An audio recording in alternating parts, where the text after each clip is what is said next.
प्रधानमंत्री नरेंद्र मोदी इस वक्त मैसूर यूनिवर्सिटी के छात्रों से संवाद कर रहे हैं। आपको सीधे वहीं लिए चलते हैं।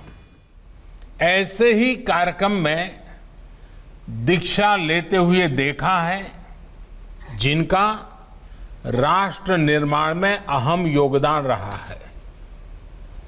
भारत रत्न डॉक्टर सर्वपल्ली राधाकृष्णन जी जैसे अनेक महान व्यक्तित्वों ने इस शिक्षा संस्थान में अनेकों विद्यार्थियों को नई प्रेरणा दी है। ऐसे में आप सभी पर, आपके परिवार के साथ साथ हम सभी का विश्वास भी अधिक है और साथ साथ उम्मीदें भी अधिक हैं। आज आपकी यूनिवर्सिटी, आपके प्रोफेसर्स, टीचर्स आपको डिग्री के साथ साथ देश और समाज के प्रति आपकी जिम्मेदारी भी सौंप रहे हैं।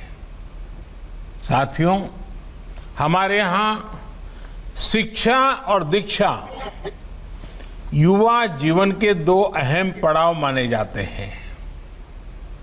ये हजारों वर्षों से हमारे यहाँ एक परंपरा रही है। जब हम दीक्षा की बात करते हैं तो ये सिर्फ डिग्री प्राप्त करने का ही अवसर नहीं है। आज का ये दिन जीवन के अगले पड़ाव के लिए नए संकल्प लेने की प्रेरणा देता है।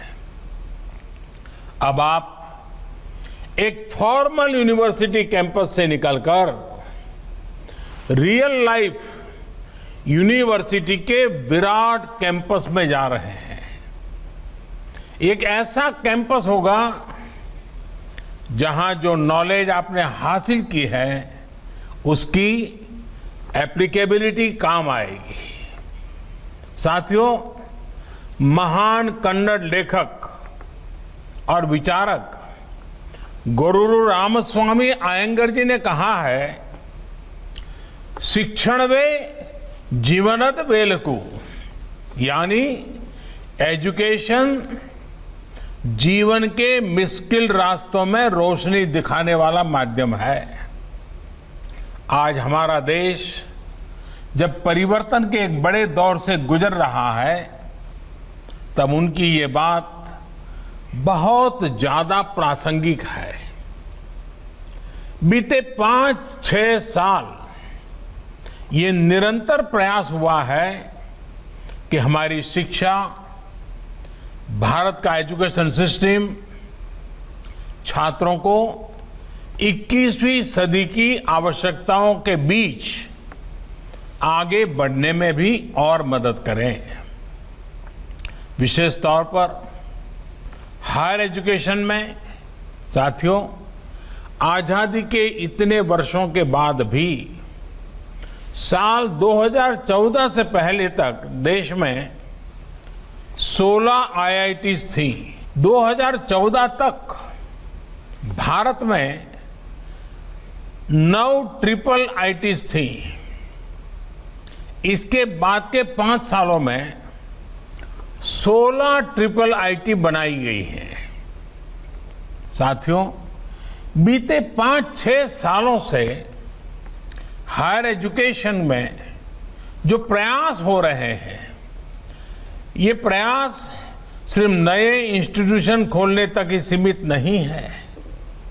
इन संस्थाओं में गवर्नेंस में रिफॉर्म से लेकर जेंडर और सोशल पार्टिसिपेशन सुनिश्चित करने के लिए भी काम किया गया है। ऐसे संस्थानों को ज्यादा ऑटोनॉमी दी जा रही है ताकि वो अपनी जरूरत के मुताबिक फैसले ले सकें। पहले IIM एक्ट के उसके तहत देश भर के IIMs को ज्यादा अधिकार दिए गए। मेडिकल एजुकेशन में भी ट्रांसपेरेंसी की बहुत कमी थी। इसे दूर करने पर भी जोर दिया गया आज देश में मेडिकल एजुकेशन में पारदर्शिता लाने के लिए नेशनल मेडिकल कमीशन बनाया जा चुका है। होम्योपैथी और दूसरी भारतीय चिकित्सा पद्धतियों की पढ़ाई में रिफॉर्म्स के लिए भी 2 नए कानून बनाए जा रहे हैं। मेडिकल एजुकेशन में हो रहे रिफॉर्म से देश के युवाओं को मेडिकल की पढ़ाई के लिए ज्यादा सीटें मिलनी सुनिश्चित हो रही है। साथियों, राजर्षि नालवाड़ी कृष्णराज वडियार जी, उन्होंने अपने पहले कॉन्वोकेशन संबोधन में कहा था, अच्छा होता मैं अपने सामने एक नहीं 10 लेडी ग्रेजुएट्स देख पाता। मैं अपने सामने आज अनेक बेटियों को देख रहा हूं जिन्हें आज डिग्रियां मिल रही हैं। साथियों, एजुकेशन सेक्टर में ये जितने भी रिफॉर्म्स हुए हैं उनको नई नेशनल एजुकेशन पॉलिसी नई दिशा, नई मजबूती देने वाली है। National education policy pre nursery से लेकर पीएचडी तक देश के पूरे एजुकेशन सेटअप में फंडामेंटल चेंजेस लाने वाला एक बहुत बड़ा अभियान है। हमारे देश के सामर्थ्यवान युवाओं को और ज्यादा कॉम्पिटिटिव बनाने के लिए मल्टी डायमेंशनल अप्रोच पर फोकस किया जा रहा है। कोशिश ये है कि हमारे युवा तेजी से बदलते नेचर ऑफ जॉब्स के लिए फ्लेक्सिबल हो, एडॉप्टेबल हो। स्किलिंग, रीस्किलिंग और अपस्किलिंग आज की सबसे बड़ी जरूरत है। नेशनल एजुकेशन पॉलिसी में इसका भी बहुत ध्यान दिया गया है। साथियों, मुझे खुशी है कि मैसूरू यूनिवर्सिटी ने इस पॉलिसी को लागू करने के लिए प्रतिबद्धता दिखाई है, तेजी दिखाई है। मुझे लगता है कि एनईपी के आधार पर आप मल्टी डिसिप्लिन प्रोग्राम शुरू कर रहे हैं। अब जहां तक आपके सपनों और सामर्थ्य का विस्तार हो, उसके मुताबिक आप विषयों का चयन कर सकते हैं। इसमें आप ग्लोबल टेक्नोलॉजी और लोकल कल्चर साथ साथ पढ़ सकते हैं। उस टेक्नोलॉजी का इस्तेमाल आप लोकल चीजों को बढ़ाने में कर सकते हैं। साथियों, हमारे देश में ये जो चौतरफा रिफॉर्म्स हो रहे हैं उतने पहले कभी नहीं हुए। पहले कुछ फैसले होते भी थे तो वो किसी एक सेक्टर में होते थे और दूसरे सेक्टर छूट जाते थे।